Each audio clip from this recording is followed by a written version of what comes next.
Oui, shalom, bien-aimés dans le Seigneur. Shalom. Que Dieu vous bénisse de partout où vous êtes. Vous nous suivez bien sûr sur la chaîne Charms TV. Abonnez-vous, bien-aimés. Que Dieu vous bénisse au nom du Seigneur Jésus. Abonnez-vous afin que vous ne puissiez pas manquer nos prochaines émissions. Au nom de Jésus-Christ, nous vous donnons, les enseignements que nous vous donnons sont des enseignements précieux. Mais en peu de temps, nous le résumons en 15 minutes, 30 minutes pour vous.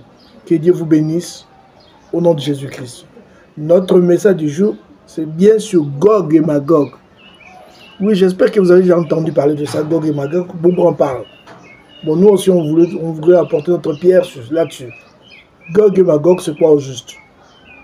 D'après bien-aimé, le dictionnaire biblique, ça nous dit Gog. C'est quoi? C'est qui Gog? Gog, c'est le prince des roches, de Méshek et de Tubal. C'est lui le chef. Donc c'est un chef. Donc Magog, d'autres versions bibliques disent, d'autres éditions bibliques disent que Magog c'est le pays de Gog. Ouais. Donc le Gog c'est le chef d'une confédération. Une confédération. Une confédération.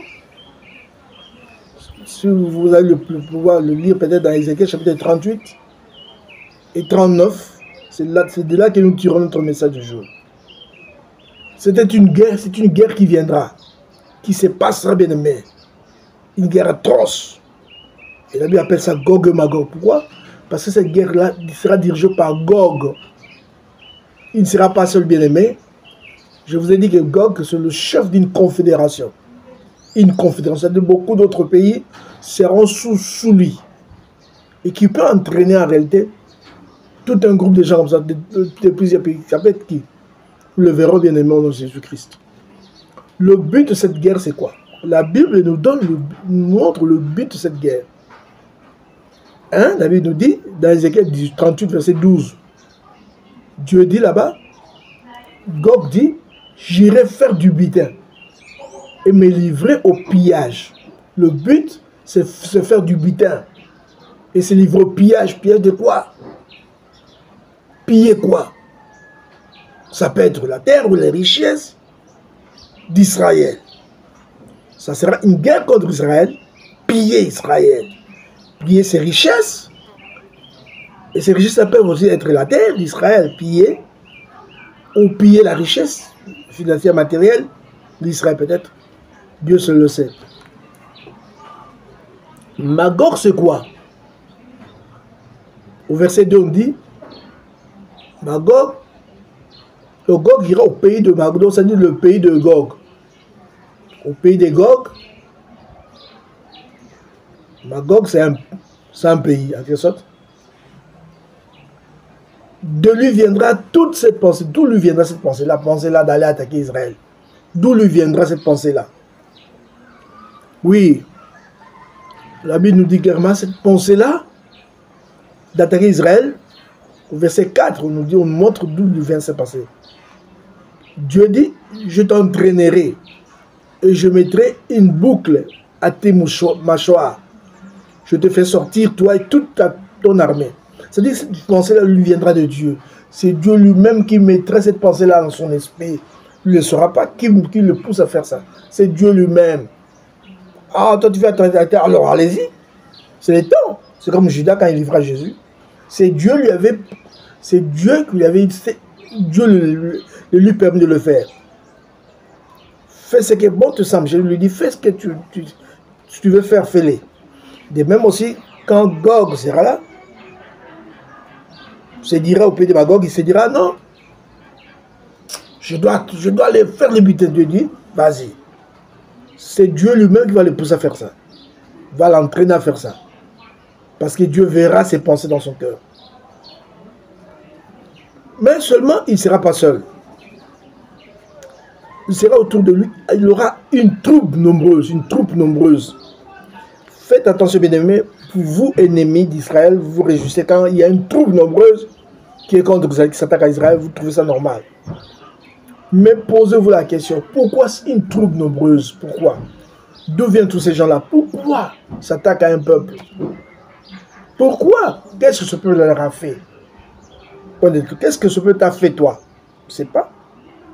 Mais pourquoi cette haine-là? Pourquoi cette haine-là?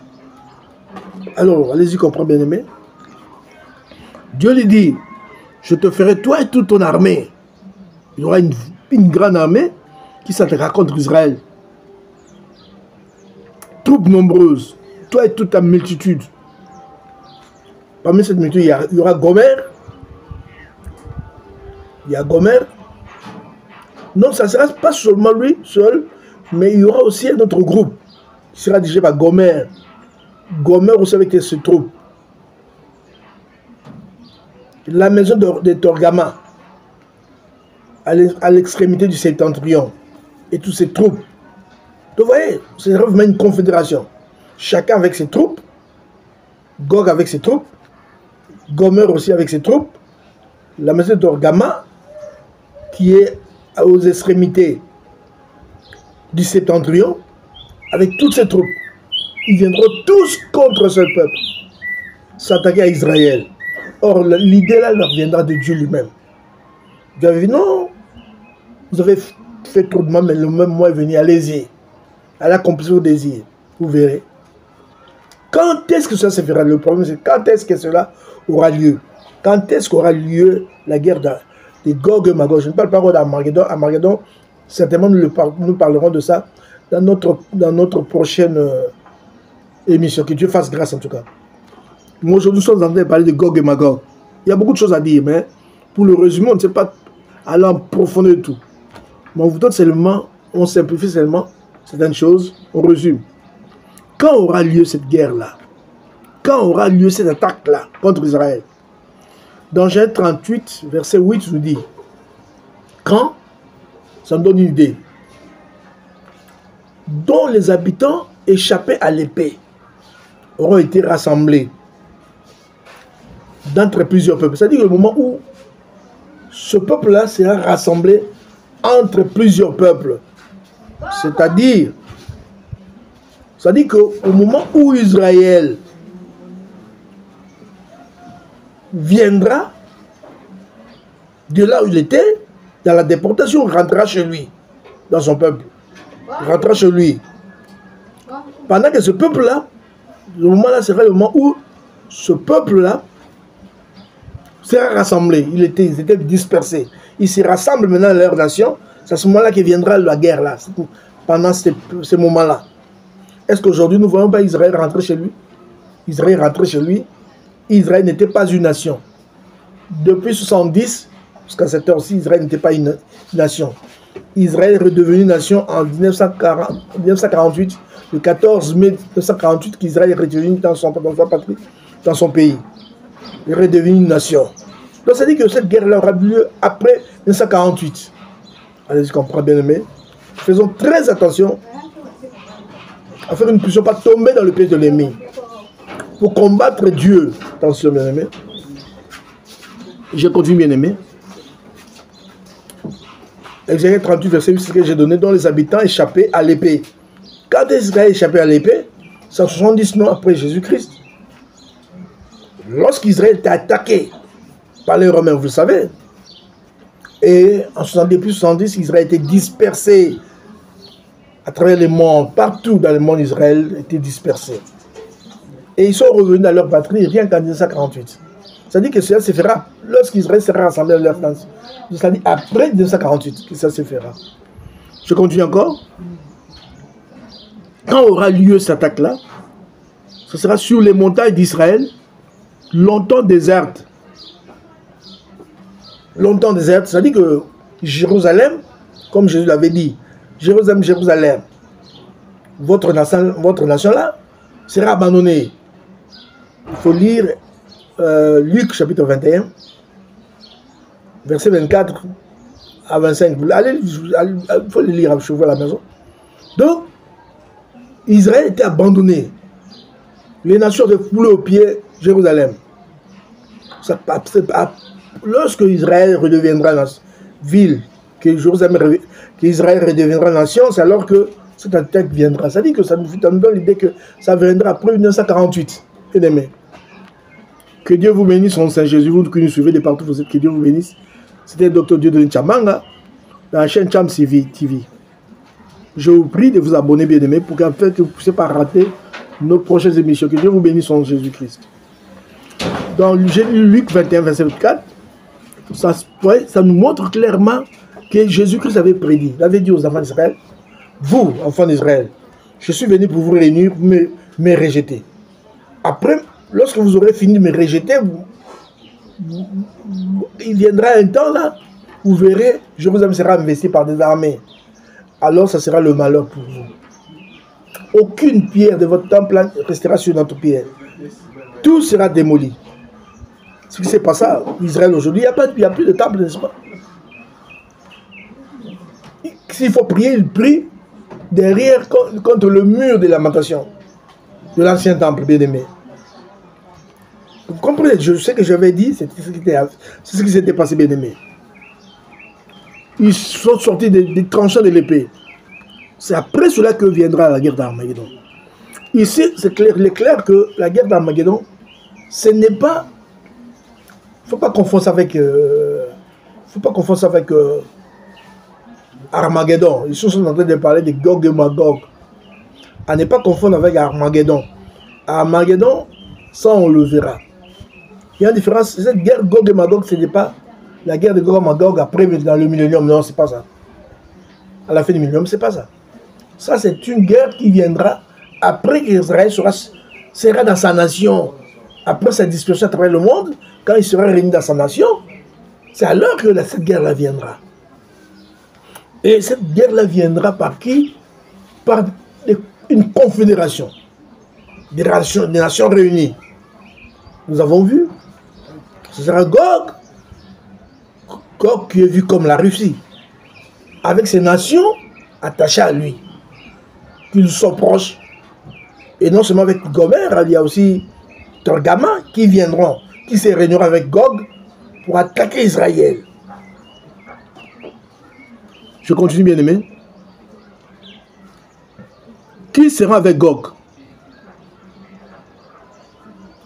La Bible nous dit au verset 5, ça sera ceux de Perse. Ceux de Perse, ceux d'Éthiopie et de Put, c'est-à-dire certains pays africains. En bref, les pays arabes. Gog sera accompagné de qui? Avec Gomer. Gomer, c'est un fils de Japheth. Lisez dans Genèse chapitre 10, verset 2. Habitants du nord, le nord d'Israël. Ce sont ces gens-là qui viendront. Ils vont se réunir avec Gog pour venir attaquer Israël. Tout comme la maison de Torgama. Torgama, c'était à l'extrémité du septentrion. Donc, toujours les pays du Nord qui se réuniront, qui se vont se rassembler pour venir attaquer Israël. Gomer, ce nom désigne les Cimériens. Les Cimériens d'Ukraine, d'après certains dictionnaires bibliques, les Cimériens d'Ukraine qui conquurent l'Arménie. Allez-y comprendre. Donc beaucoup de nations se réuniront contre Israël, contre le peuple tranquille dans sa patrie. Lui, le principe pendant ce moment-là, Israël sera un peuple tranquille. Il ne s'attendra même pas à la guerre. Il ne s'attendra même pas à la guerre comme aujourd'hui. Et cette guerre-là, ils ne s'attendaient pas à ça. Ils étaient tranquilles dans leur pays. Ils sont sortis de la souffrance de 70 après Jésus-Christ, causée par les Romains. L'armée romaine se sont dispersés à travers le monde. Et là, dans le monde, vous savez ce que ils avaient connu avec Hitler. Ils ont souffert pas mal. Ils ont sérieusement souffert. Et ils sont rentrés dans la nation. Au lieu de rester en paix dans leur nation, alors des attaques viennent de partout. Et la grande attaque, quand les nations du monde vont s'assembler, lorsque dirigés par Gog, dirigés par la Russie, quand ils vont s'assembler pour attaquer Israël, ça on appelle ça Gog et Magog, ça sera terrible. Jésus avait dit dans Luc chapitre 21, verset 24, Jérusalem sera foulée aux pieds par les nations. jusqu'à ce que les temps des nations soient accomplis. Jésus-Christ avait prédit que Jérusalem sera foulée aux pieds par les nations. Effectivement, l'an 70 après Jésus-Christ, Jérusalem était foulée aux pieds par les nations. C'était un pays sans propriété. Tout celui qui voulait venait habiter. Les Turcs ont habité, tout comme les Arabes sont venus aussi habiter. Et ces Arabes-là qui aujourd'hui se réclament des Palestiniens, se disent Palestiniens. Quand est-ce qu'Israël est retourné dans son pays? En 1948, le 14 mai, qu'il est retourné dans son pays. La Bible dit quand est-ce qu'ils sont atterrés? Quand Israël sera en paix. Effectivement, aujourd'hui, nous avons vu Israël était en paix dans sa patrie. Il a repris vie. Parce que dans Ézéchiel, chapitre 38, verset 18 nous dit, chapitre 38, verset 11 nous dit, je monterai contre un pays ouvert. Je fonderai sur des hommes tranquilles, en sécurité, dans leur demeure. Vraiment la guerre qui se passe aujourd'hui, le but d'Israël était dans leur demeure, tranquille, là. En sécurité, ça veut dire que rien ne pouvait les attaquer de cette façon-là. Tous étaient dans des habitations sans murailles. Sans murailles. Des habitations sans murailles. Est-ce qu'aujourd'hui, les habitations d'Israël, il y a des murailles? Comme chez nous en Afrique. Je ne crois pas, allez-y comprendre, pas vous pouvez vous renseigner par vous-même. Pendant qu'ils seront dans des habitations sans murailles, pendant qu'ils se diront nous sommes en paix, c'est alors que une ruine soudaine les surprendra. C'est alors que viendra la guerre d'Armageddon. Nous n'en sommes pas encore là, mais je pense que nous nous acheminons vers cela, vers la guerre de Gog et Magog. Comprenez-moi, des fois je confonds, j'oublie, au lieu de dire Gog et Magog, j'ai dit Armageddon, bien-aimé, excusez-moi. Donc, Israël aujourd'hui est un pays ouvert. Parce que, pourquoi mon pays ouvert? Parce qu'avec les armes actuelles, le mur ne pèse pas. Je continue au verset 12, on dit, sur des murailles, sur des ruines maintenant habitées. Effectivement. Mais Israël, c'était des ruines actuelles, maintenant habitées. Mais c'est maintenant, non. Bien, nous nous approchons vers ça, bien-aimés. Préparez-vous, bien-aimés. Ne blaguez pas, Jésus revient bientôt. Bientôt. Parce que tout ce qu'il a dit, ça s'accomplit. Tout ce que la Bible nous a dit, ça s'accomplit. Bien, moi, je vous parle de la Bible, parce que je crois en la Bible. Je crois ce que la Bible dit. Je crois ça. Je ne crois pas à autre chose que la Bible. Je ne peux que parler de la Bible, ce que la Bible dit. Bien-aimés, répentez-vous maintenant, bien-aimés. Donnez votre vie à Jésus-Christ. C'est lui la vie. L'état proche. Jésus est à la porte. Bien-aimés, vous attendez quoi? Vous voulez voir d'abord la guerre des Gog et Magog pour se repentir. C'est même qu'il faut se repentir, bien-aimés. Repentez-vous que vous ne soyez pas au nombre des gens qui iront en guerre contre Israël. Que vous ne soyez pas au nombre de ces gens-là. Oui, vous ne pouvez pas aller en guerre, mais votre état d'esprit peut être d'accord avec les gens qui s'attaquent à Israël. Vous pouvez être d'accord avec ces gens-là. Tant pis pour vous. Ça, c'est votre problème avec Dieu. Si vous ne voulez pas, vous ne voulez pas croire à la parole de Dieu. Bien, mais ce que je sais aussi que Gog et Magog sera avant la grande tribulation. Parce que la grande tribulation arrive. Il y a des guerres qui sont prévues aussi pendant la grande tribulation. Une grande guerre qui arrive pendant la grande tribulation, juste à la fin, où les gens s'opposeront, vont s'opposer du retour de Jésus-Christ. Moi, je ne parle pas encore de cette guerre-là. Moi, je parle de Gog et Magog qui viennent, plutôt de Gog et Magog qui viendra avant la grande tribulation. Bien-aimés, nous nous approchons vers cette guerre-là. Attention. Même la guerre qui se passe aujourd'hui peut basculer. Ça, je ne sais pas. Dieu seul le sait. Si vous voyez la Russie intervenir, alors faites très attention. Parce que la Russie, c'est ça. C'est la Russie qui sera en tête de cette équipe-là. À la tête de la confédération pour s'attaquer à Israël.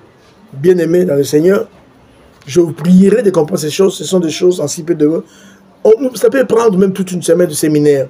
Mais nous avons essayé de le résumer en peu de mots. Comprenez que nous puissions nous arrêter ici. Et à la prochaine, que Dieu vous bénisse. Abonnez-vous, bien-aimés. Je vous prie seulement de vous abonner.